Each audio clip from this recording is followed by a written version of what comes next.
ইশরাকের শপথ নিয়ে গড়িমসির অভিযোগ, মেয়রের দায়িত্ব বুঝিয়ে দেওয়ার দাবিতে দিনভর নগর ভবনের সামনে সমর্থকদের অবস্থান। গ্যাজেট হয়েছে, শুধু স্থানীয় সরকার তালবাহানা শুরু করেছে। তার কাছে জানতে চাই সে কেন এই রায়ের বিপক্ষে। রাজনৈতিক সংগঠন সবাই ইশরাক হোসেনকে মেয়র হিসেবে দেখতে চায়। শপথ না পড়ানোর নির্দেশনা চেয়ে রিটের আদেশকাল, অসৎ উদ্দেশ্য দেখছেন আইনজীবী। যিনি করেছেন মামলাটা তাপস সাহেব যা যা বলতেন উনি তা বলছেন, এবং এটা অসৎ উদ্দেশ্যে করা হয়েছে, শুধু নির্বাচিত প্রতিনিধিকে যেন নির্বাচক শপথ না করে। ইশরাক ইস্যুতে নির্বাচন কমিশনের আচরণ পক্ষপাতমূলক, অভিযোগ নাহিদের। ইসি পুনর্গঠনের দাবিতে বুধবার বিক্ষোভের ডাক এনসিপির। ইশরাক হোসেন মামলার যে বিষয়টা একেবারে সরাসরি ইলেকশন কমিশন এই সংকটটা তৈরি করেছে। তারা একটা দলের পক্ষ নিচ্ছে, একটা প্রার্থীর পক্ষ নিচ্ছে। এই নির্বাচন কমিশনের উপরে জাতীয় নির্বাচন বা যে কোনো নির্বাচনের উপর আস্থা তো আমরা রাখতে পারছি। কালকে ইলেকশন কমিশনের সামনে যাব, আমরা তাদেরকে দাবি জানাবো। দেখছিলেন প্রধান শিরোনাম। রাত 11টার সময়ের সঙ্গে আছি আমি শবনম নিবিড়। এবার অন্যান্য শীর্ষ সংবাদ। পরিকল্পিতভাবে নির্বাচন পেছানোর ষড়যন্ত্র চলছে। বিএনপির যৌথ সভায় মির্জা ফখরুল, সরকারে কিছু মানুষ ঢুকিয়ে বাংলাদেশকে ভিন্ন দিকে নিতে অপচেষ্টার অভিযোগ।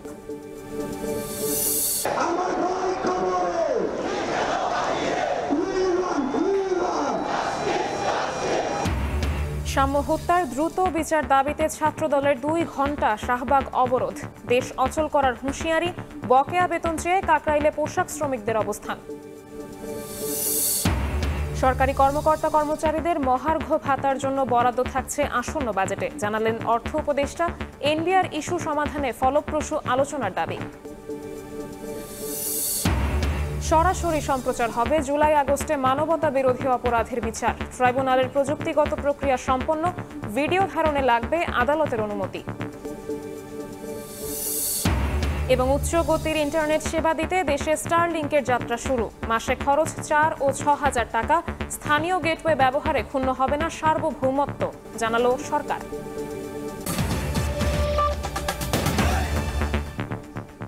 বিএনপি নেতা ইশরাক হোসেনকে ঢাকা দক্ষিণ সিটির মেয়রের দায়িত্ব বুঝিয়ে দেওয়ার দাবিতে নগর ভবনের সামনে দিনভর অবস্থান কর্মসূচি পালন করেন সমর্থকরা। স্থানীয় সরকার উপদেষ্টার পদত্যাগ চান তারা। লাগাতার কর্মসূচির 6ষ্ঠ দিনে গানে গানে দাবি তুলে ধরেন ইশরাক সমর্থকরা।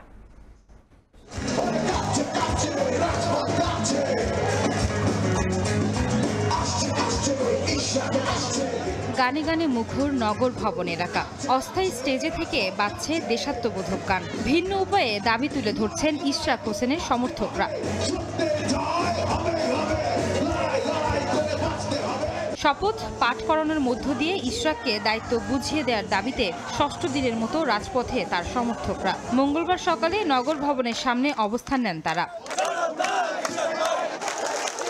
মুহুর্মুহুর করতালিতে ইশরাকের পক্ষে সমর্থন জানান কর্মী সমর্থকরা। বলছেন দাবি মেনে না নেওয়া পর্যন্ত চলবে আন্দোলন। গ্যাজেট হয়েছে, শুধু স্থানীয় সরকার তালবাহানা শুরু করেছে। সে হলো আসিফ ভুইয়া। আসিফ ভাইয়ের জন্য আমরা পদত্যাগ চাচ্ছি। তার কাছে জানতে চাই সে কেন এই রায়ের বিপক্ষে। আর এই রায়ের বিপক্ষে যদি থাকে পালানের রাস্তা খুঁজে পাবে না। আদালত থেকে রায় দেওয়া হলো নির্বাচন কমিশন একটি স্বাধীন এবং সাংবিধানিক প্রতিষ্ঠান, এখান থেকে গেজেট করা হলো। এরপরে সত্যিভাবে আপনারা আইনবিদদের কাছে যান, স্থানীয় সরকার মন্ত্রণালয় কিছুই করণীয় নাই। কাফনের কাপড় মাথায় নিয়ে এসেছেন কেউ কেউ। দাবি নিয়ে তালবাহানা করলে কঠোর কর্মসূচি দেওয়ার হুঁশিয়ারি দেন তারা। কাপড়ে কাপড় মাথায় বেঁধেছি, যতদিনে আমাদের দাবি না মানা হয় ততদিন আমরা আন্দোলন চালিয়ে যাব। রাজনৈতিক সংগঠন এবং সাধারণ ঢাকাবাসী সবাই ইশরাক হোসেনকে মেয়র হিসেবে দেখতে চায়। ঢাকার রাজপথে নেমে এসেছি, কোনো প্রকার বৈষম্য এদেশে আর হতে দেওয়া যাবে না। ইশরাক লাগাতার অবস্থান কর্মসূচির ফলে নগর ভবনের স্বাভাবিক কার্যক্রম প্রায় বন্ধ। এতে ভোগান্তিতে সেবাগ্রহীতারা। আয়েশা সিদ্দিক, সামিয়া, সময় সংবাদ, ঢাকা। এদিকে ঢাকা দক্ষিণ সিটির মেয়র হিসেবে ইশরাক হোসেনকে শপথ না পড়ানোর নির্দেশনা চেয়ে রিটের বিষয়ে কাল আদেশ দেবেন আদালত। বিচারপতি মোহাম্মদ আকরাম হোসেন চৌধুরী ও বিচারপতি দেবাশিস রায় চৌধুরীর হাইকোর্ট বেঞ্চে রিটের শুনানি হয়। বুধবার ইশরাক হোসেনকে ঢাকা দক্ষিণ সিটি কর্পোরেশনের মেয়র হিসেবে শপথ না পড়ানোর নির্দেশনা চেয়ে হাইকোর্টে রিট আবেদন করা হয়। সেই সঙ্গে তাকে মেয়র ঘোষণা করা ঢাকার প্রথম যুগ্ম জেলা জজ ও নির্বাচনী ট্রাইব্যুনালের বিচারকের বিরুদ্ধে শাস্তিমূলক ব্যবস্থা গ্রহণের নির্দেশনাও চাওয়া হয়। হাইকোর্টে রিটটি করেন দক্ষিণ সিটির বাসিন্দা মোহাম্মদ মামুনুর রশিদ। তবে বিএনপির আইনজীবী বলেন, এই রিটের পেছনে অসৎ উদ্দেশ্য রয়েছে। এটা অসৎ উদ্দেশ্যে করা হয়েছে, শুধু নির্বাচিত প্রতিনিধিকে যেন নির্বাচক শপথ না করায় সেই জন্য করা হয়েছে। যিনি মামলা করেছেন জরিমানার সহ খরচ সহ উৎকর্ষ তাকে মামলা খারিজ করার জন্য 12টা আদেশ রাখছেন। সেখানে যদি কারো কোনো আর বক্তব্য থেকে বক্তব্য শুনবেন, আশা করি ইনশাল্লাহ আদেশ দেবেন। ইশরাক হোসেনের মেয়র হওয়ার বিষয়টি আদালতে বিচারাধীন থাকায় আইনি জটিলতা রয়েছে। এ নিয়ে দোষারোপ করা ঠিক নয় বলেও মন্তব্য করেছেন স্থানীয় সরকার উপদেষ্টা আসিফ মাহমুদ সজীব ভূঁইয়া। দুপুরে সাভারের যুব সমাবেশে এ কথা বলেন তিনি। আদালতের রায় ও আইন মন্ত্রণালয়ের পরামর্শ পাওয়ার পর স্থানীয় সরকার মন্ত্রণালয় ইশরাককে মেয়র ঘোষণার বিষয়ে সিদ্ধান্ত নেবে বলেও জানান আসিফ মাহমুদ। বলেন, তরুণদের বৃহৎ অংশকে কাজে লাগিয়ে দেশের সফলতা অর্জন সম্ভব। জুলাই অভ্যুত্থানের মতো দেশের অর্থনৈতিক উন্নয়নেও সবাইকে এগিয়ে আসার আহ্বান জানান তিনি। যেহেতু নানা ধরনের আইনি জটিলতা তৈরি হয়েছে, ম্যাথ সংক্রান্ত জটিলতা তৈরি হয়েছে, এই জটিলতাগুলো নিরসনে আমরা আইন মন্ত্রণালয়ের মতামত চেয়েছি এবং আমরা জানতে পেরেছি যেহেতু একটা রিট পিটিশন হয়েছে, আমরা লিগ্যাল নোটিশও পেয়েছি। যখন সরকার কাজ করে, সরকার একটা বডি হিসেবে কাজ করে, কেউ ব্যক্তিগতভাবে এখানে কোনো সিদ্ধান্ত নেওয়ার বা করার সুযোগ নেই। বিশেষ করে এই ধরনের বড় ডিসিশন একা ব্যক্তি হিসেবে আমি নিচ্ছি, এটা ভাবার কোনো কারণ নেই। আর যেহেতু এখানে আইনি জটিলতা আছে এবং এখানে আদালতে বিচারাধীন বিষয় আছে, এখানে আমাকে ব্যক্তিগতভাবে আক্রমণ করে তো আসলে লাভ নেই। জাতীয় নাগরিক পার্টির আহ্বায়ক নাহিদ ইসলাম বলেছেন, ইশরাক ইস্যুতে নির্বাচন কমিশনের ভূমিকা পক্ষপাতমূলক। এ কারণে ইসি আস্থা হারিয়েছে। সংকট নিরসনে স্থানীয় সরকার নির্বাচন দেওয়ারও দাবি জানিয়েছেন তিনি। ইসি পুনর্গঠনের দাবিতে বুধবার নির্বাচন ভবনের সামনে বিক্ষোভের ডাকও দিয়েছে এনসিপি। ঢাকা দক্ষিণ সিটির মেয়র হিসেবে বিএনপি নেতা ইশরাক হোসেনের শপথ গ্রহণ ইস্যুতে উত্তাপ রাজনীতিতে। মঙ্গলবার জাতীয় নাগরিক পার্টির সংবাদ সম্মেলনে উঠল এই প্রসঙ্গ। গণতান্ত্রিকভাবে আমরা দাবি জানাচ্ছি। রাজধানীর বাংলা মোটরের সমসাময়িক বিষয়ে এনসিপির করা সংবাদ সম্মেলনে নেতারা বললেন, উদ্ভূত সংকটের জন্য নির্বাচন কমিশনই দায়ী। আহ্বায়ক নাহিদ ইসলামের অভিযোগ, তড়িঘড়ি করে ইশরাককে মেয়র ঘোষণার ঘটনায় ইসির পক্ষপাতমূলক আচরণ স্পষ্ট। ইশরাক হোসেন মামলার যে বিষয়টা একেবারে সরাসরি ইলেকশন কমিশন এই সংকটটা তৈরি করেছে। তারা এই মামলায় কোনো কন্টেস্টই করেনি এবং তারা আপিলও করেনি। ফলে এটা খুবই স্পষ্ট যে তারা একটা দলের পক্ষ নিচ্ছে, একটা প্রার্থীর পক্ষ নিচ্ছে। সংবাদ সম্মেলনে ইসির নিরপেক্ষতা নিয়েও প্রশ্ন তোলেন নাহিদ। কমিশনের ওপর আস্থার সংকট তৈরি হয়েছে দাবি করে বলেন, এই অবস্থায় কমিশন পুনর্গঠন ও স্থানীয় সরকার নির্বাচন আয়োজনের মাধ্যমেই সমস্যার সমাধান সম্ভব। প্রয়োজনে আগে জাতীয় নির্বাচনের তারিখ ঘোষণা করা যেতে পারে বলেও উল্লেখ করেন এনসিপি নেতারা। গণপরিষদ নির্বাচন ও জাতীয় নির্বাচনের তারিখ ঘোষণা হয়ে যাক, তারিখ ঘোষণা হয়ে সবাইকে আশ্বস্ত করেই তার আগে স্থানীয় সরকার নির্বাচনটি দিক, আমাদের সে বিষয়ে কোনো আপত্তি নেই। অনিত্য বিলম্বে সংস্কার কমিশনের প্রস্তাব আমলে নিয়ে নির্বাচন কমিশন পুনর্গঠন করতে এবং স্থানীয় সরকার নির্বাচনের উদ্যোগ গ্রহণ করতে আমরা অন্তর্বর্তীকালীন সরকারের প্রতি দাবি জানাচ্ছি।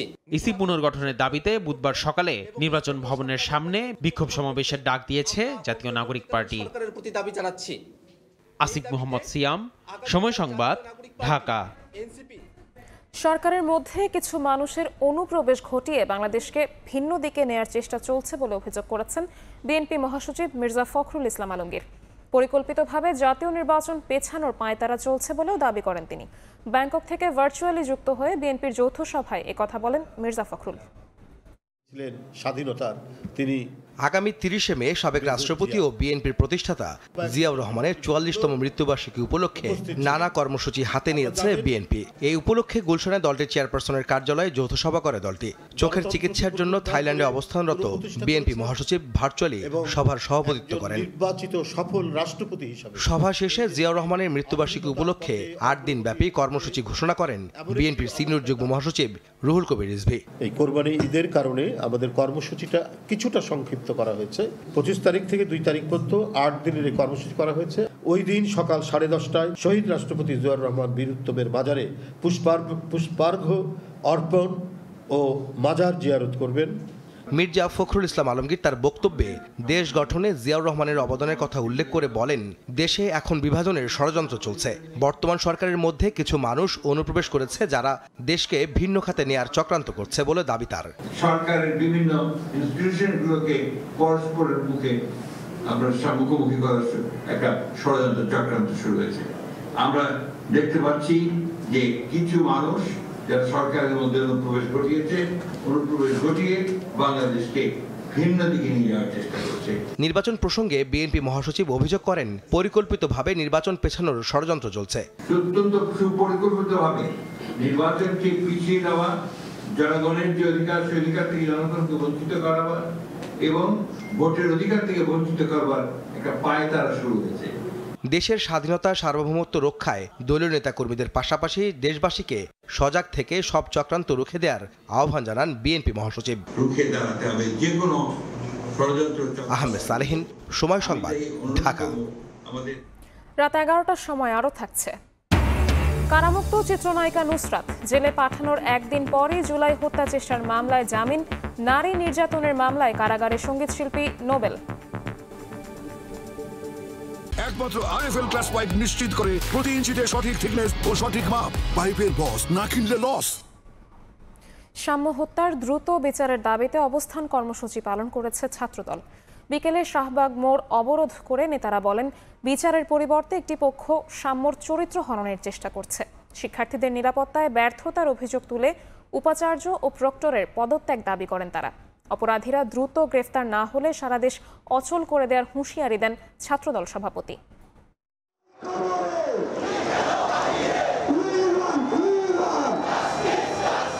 স্লোগানে উত্তাল রাজধানীর শাহবাগ মোড়। ঢাকা বিশ্ববিদ্যালয়ের শিক্ষার্থী ও ছাত্রদল নেতা শাহরিয়ার আলম সাম্য হত্যার বিচারের দাবিতে মঙ্গলবার সড়ক অবরোধ করে অবস্থান কর্মসূচি পালন করে জাতীয়তাবাদী ছাত্রদল। বৃষ্টি উপেক্ষা করে শাহবাগের এই কর্মসূচিতে অংশ নেন হাজারো নেতাকর্মী। ছাত্রদল নেতাকর্মীরা বলেন, বিচার কাজে দীর্ঘসূত্রতার মাধ্যমে প্রকৃত অপরাধীদের আড়ালের চেষ্টা চলছে। একদল শিক্ষার্থী এই খুনের ঘটনাকে ভিন্ন খাতে প্রভাবিত করার জন্য প্রত্যেক দিন বিভিন্ন ন্যারেটিভ দায়ের করানোর চেষ্টা করছে। হত্যাকাণ্ড নিয়ে ন্যারেটিভ তৈরি করছেন। আপনাদেরকে ধিক্কার জানানোর ভাষা ছাত্র সমাজ জানে না। অবস্থান কর্মসূচিতে সংহতি জানান সাম্যর বাবা ফখরুল আলম। বলেন, রাজনীতি নয়, চান সন্তান হত্যার বিচার। সুষ্ঠু বিচারের দাবিতে যে সমবেত হয়েছেন, এই সমবেত হওয়ার জন্য আমি আপনাদেরকে সকলকে অন্তঃস্থল থেকে ধন্যবাদ জানাই। বিশ্ববিদ্যালয় প্রশাসনের বিরুদ্ধে শিক্ষার্থীদের নিরাপত্তা দিতে ব্যর্থতার অভিযোগ তুলে উপাচার্য ও প্রক্টরের পদত্যাগ দাবি করেন ছাত্রদলের সাধারণ সম্পাদক সহ কেন্দ্রীয় নেতারা। আপনি আপনার ব্যর্থতার দায় স্বীকার করে অতি শীঘ্রই পদত্যাগ করেন। দ্রুত ঢাকা বিশ্ববিদ্যালয়ের মাননীয় উপাচার্য, মাননীয় প্রক্টরের পদত্যাগ দাবি করছি। হত্যায় জড়িত প্রকৃত অপরাধীরা দ্রুত গ্রেফতার না হলে সারা দেশ অচল করে দেওয়ার হুঁশিয়ারি দেন ছাত্রদল সভাপতি। সুষ্ঠু তদন্ত এবং সাম্যের পরিবারের প্রতি সহানুভূতি সহ আপনি স্বাভাবিক আচরণ করুন। যদি অস্বাভাবিক আচরণ করেন, আবারও বলে দিচ্ছি, পুরো বাংলাদেশ আমরা অচল করে দেব।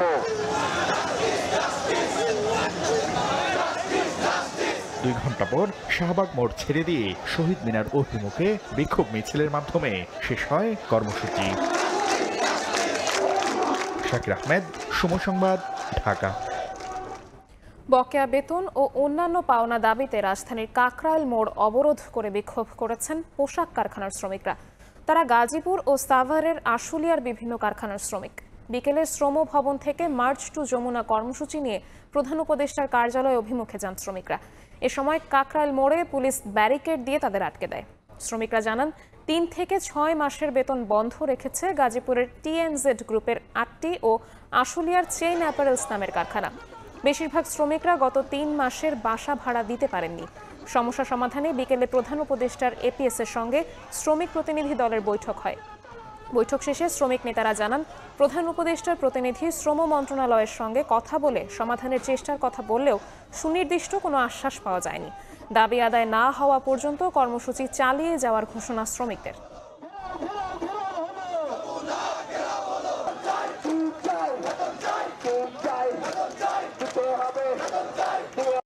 রাজধানীর ভাটারা থানার হত্যা চেষ্টা মামলায় জামিন পেয়ে কারামুক্ত হলেন অভিনেত্রী নুসরাত ফারিয়া।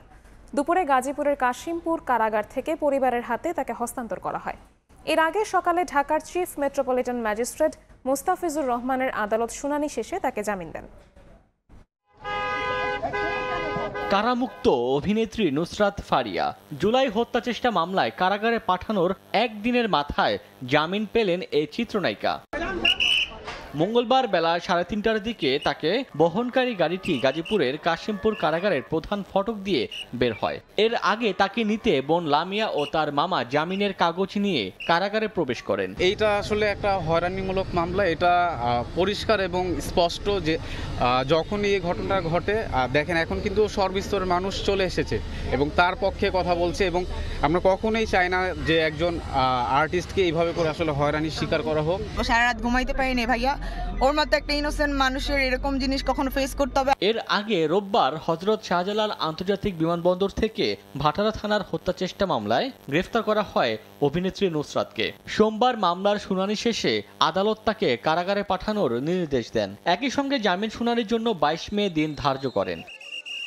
এনামুল হক নামে এক ব্যক্তির গত 27 মার্চ আদালতে দায়ের করা মামলায় আসামি করেন শেখ হাসিনা, 17 জন অভিনয় শিল্পী ও আরও 265 জনকে। এতে 207 নম্বর ব্যক্তি হিসেবে অভিযোগ আনা হয় নুসরাত ফারিয়ার বিরুদ্ধে। ওমর ফারুক, সময় সংবাদ। এবার বাণিজ্যের সংবাদ।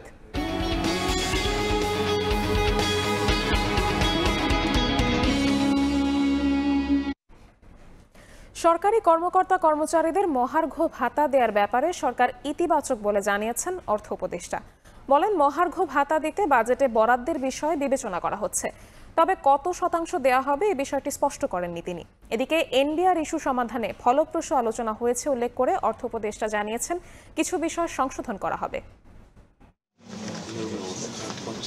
আগামী অর্থবছরে দেশের প্রায় 14.5 লাখ সরকারি কর্মকর্তা কর্মচারীকে মূল বেতনের সর্বনিম্ন 10 থেকে সর্বোচ্চ 20% হারে মহার্ঘ ভাতা দেওয়ার পরিকল্পনা নিয়ে খসড়া প্রস্তুত করেছিল অর্থ বিভাগ। কিন্তু সংকটকালীন অর্থনৈতিক পরিস্থিতিতে এ উদ্যোগের সমালোচনা হলে পরিকল্পনা থেকে পিছিয়ে যায় সরকার। সম্প্রতি আবার শুরু হয় মহার্ঘ ভাতা নিয়ে আলোচনা। এমন পরিস্থিতিতে মঙ্গলবার সকালে সরকারি ক্রয় সংক্রান্ত উপদেষ্টা পরিষদের বৈঠক শেষে অর্থ উপদেষ্টা জানান, মহার্ঘ ভাতা দিতে আসছে বাজেটে বরাদ্দ থাকছে। মহার্ঘ ভাতা আমরা অ্যাক্টিভলি কনসিডার করছি। না আমি এটা নিয়ে আমি কনসিডার করছি, এটা কমিটিকে দায়িত্ব দিয়েছে, আমি ওরা ওয়ার্কআউট করলে আমার কাছে দেবে। হওয়ার চান্স মোটামুটি, কিন্তু হয়তো একটু সময় লাগবে। আমি বাজেটের ওয়ার্কআউট করে দেখি কখন থেকে দিতে পারবো, কত দিতে পারবো। এদিন বিকেলে এনবিআর সংস্কার ঐক্য পরিষদের সঙ্গে বৈঠক করেন সরকারের 3 উপদেষ্টা। পরে অর্থ উপদেষ্টা জানান, রাজস্ব বোর্ড বিলুপ্ত করা নিয়ে যে ভুল বোঝাবুঝি ছিল তা অবসান হয়েছে। দেশের স্বার্থে, দেশের স্বার্থে, দেশের ব্যবসায়ের স্বার্থে আমরা যেটা অনুমোদন করেছি সেটা রাখবো, কিন্তু ওদের জিনিসগুলো কিছুগুলো বিধি হোক বা যেভাবে হোক ওটা আমরা অ্যাড্রেস করতে চেষ্টা করব। ওদের সাথে আর ফর্মালি আলোচনা হবে না, ওদের যে ইসে আছে, যে একটা অ্যাডভাইজারি কমিটি করেছে ওদের সাথে আলাপ করবে, ওরা করবে। এরপরও রাজস্ব বোর্ডের কর্মকর্তারা আন্দোলন প্রত্যাহার করবে কিনা সেটা তাদের সিদ্ধান্ত বলে জানান অর্থ উপদেষ্টা। সানবীর রূপল, সময় সংবাদ, ঢাকা। জুলাই আগস্টের মানবতা বিরোধী অপরাধের বিচার সরাসরি সম্প্রচার হবে গণমাধ্যম ও সামাজিক যোগাযোগ মাধ্যমে, তবে ভিডিও ধারণে অনুমতি নিতে হবে আদালতের। এরই মধ্যে প্রযুক্তিগত প্রক্রিয়া সম্পন্ন হয়েছে বলে জানিয়েছেন প্রসিকিউশন। এদিকে গুরুত্বপূর্ণ ও সাংবিধানিক মামলার শুনানি সরাসরি সম্প্রচার নিয়ে রুল জারি করেছেন উচ্চ আদালত। আইনি সুযোগ থাকায় এবার জুলাই আগস্টের মানবতাবিরোধী অপরাধের মামলার বিচারও সরাসরি সম্প্রচারের সিদ্ধান্ত নিয়েছে বিশেষ ট্রাইব্যুনাল। এরই মধ্যে প্রযুক্তিগত সব প্রস্তুতি সম্পন্ন করা হয়েছে, তবে সরাসরি সম্প্রচার ও ভিডিও ধারণে লাগবে আদালতের অনুমতি। এই ট্রাইব্যুনালে মানবতাবিরোধী অপরাধের অভিযোগে যে বিচারই হোক না কেন সেটি ট্রাইব্যুনালের অনুমতি সাপেক্ষে দেশে বা সারা পৃথিবীতে প্রচার করার এখতিয়ার আমাদের আছে, বা সে সুযোগ এখন থেকে তৈরি হলো। অতএব এটা শুধু শেখ হাসিনার বিচার নয়, আপনি যে কারো বিচার যেটি ট্রাইব্যুনালে চলমান সেটি আপনি পৃথিবীর সবাইকে দেখাতে পারবেন। গুরুত্বপূর্ণ ও সাংবিধানিক মামলার শুনানি সরাসরি সম্প্রচার নিয়ে রুল জারি করেছেন দেশের উচ্চ আদালত। আমাদের চাইতেও আরও দুর্বল দেশেও এই ধরনের টেকনিক্যাল ব্যবস্থা চালু আছে। যদি এটা চালু করা যায় তাহলে আমাদের বিচার ব্যবস্থার ইতিহাসে আরেকটা নতুন ডাইমেনশন অ্যাড করা সম্ভব হবে বলে আমরা মনে করি। দেশে আনুষ্ঠানিকভাবে শুরু হলো মার্কিন প্রতিষ্ঠান স্টারলিংকের ইন্টারনেট সেবা। মাসে 4 ও 6 হাজার টাকা খরচ করে গ্রাহকরা পাবেন 300 MBPS পর্যন্ত উচ্চ গতির আনলিমিটেড ইন্টারনেট। ফরেন সার্ভিস একাডেমিতে ব্রিফিংয়ে কথা জানান প্রধান উপদেষ্টার বিশেষ সহকারী ফয়েজ আহমদ তৈয়ব। বলেন, স্থানীয় গেটওয়ে ব্যবহার করায় ক্ষুণ্ণ হবে না দেশের সার্বভৌমত্ব। বিশ্বের বিভিন্ন দেশে উচ্চগতির স্যাটেলাইট ইন্টারনেট সেবা দিয়ে আসছে মার্কিন ধনকুবের ইলন মাস্কের প্রতিষ্ঠান স্টারলিংক। বাংলাদেশে সেবা প্রদানের জন্য গেল 29 এপ্রিল প্রতিষ্ঠানটিকে লাইসেন্স দেয় বিটিআরসি। 1 মাসের কম সময়ে মঙ্গলবার থেকে আনুষ্ঠানিকভাবে শুরু হলো স্টারলিংকের যাত্রা। এই উপলক্ষে ফরেন সার্ভিস একাডেমিতে সংবাদ সম্মেলনে প্রধান উপদেষ্টার বিশেষ সহকারী জানান, স্টারলিংক গ্রাহকরা পাবেন 300 MBPS গতির ইন্টারনেট সেবা। বড় অ্যাপার্টমেন্টের জন্য একটা সেট এনাফ। তো গ্রামীণ এলাকায় আমরা মনে করি যে এই রেঞ্জটা প্রায় 50 মিটারের কাছাকাছি, 50 থেকে 60 মিটার পর্যন্ত বিস্তৃত হবে। স্টারলিংক প্রতি মাসে 7,000 টাকা চাইলেও দর কষাকষি করে দুটি প্যাকেজের দাম 4,200 টাকা এবং 6,000 টাকায় নামানো হয়েছে বলে জানান ফয়েজ আহমদ তৈয়ব। ইন্ডিয়া লঞ্চ করার পরে বা পাকিস্তান লঞ্চ করার পরে, নেপাল লঞ্চ করার পরে যদি আমাদের মনে হয় যে এই প্রাইসগুলো বেশি, তাহলে আমাদের নেগোসিয়েট করার অবশ্যই সুযোগ আছে। সেবা নিতে একটি কিটের জন্য স্টারলিংকে 47,000 টাকা দিতে হবে গ্রাহককে। প্রতিটি ডিভাইসের জন্য মাসে সরকার রাজস্ব পাবে $1। করতে হবে না সরকারের সঙ্গে রাজস্ব ভাগাভাগি। তারা লাইসেন্সের জন্য প্রতি বছর $20,000 প্লাস $10,000 $30,000 করে দিবে। তো এখন $1 কেন নিয়েছি, কেন $20 নেইনি, এটা নিয়ে প্রশ্ন উঠতে পারে। যদি $20 নিতাম তাহলে আজকে যে 6,000 টাকা এবং 4200 টাকা সেটা নিশ্চয়ই 20 গুণ বেড়ে যেত। লাইসেন্সড কোম্পানি রেভিনিউ শেয়ারিং করে না। এছাড়া অ্যামাজন সহ আরও 4টি প্রতিষ্ঠান স্যাটেলাইট ভিত্তিক ইন্টারনেট সেবা দিতে সরকারের সঙ্গে যোগাযোগ করেছে বলে জানান প্রধান উপদেষ্টার বিশেষ সহকারী। শুভ খান, সময় সংবাদ, ঢাকা।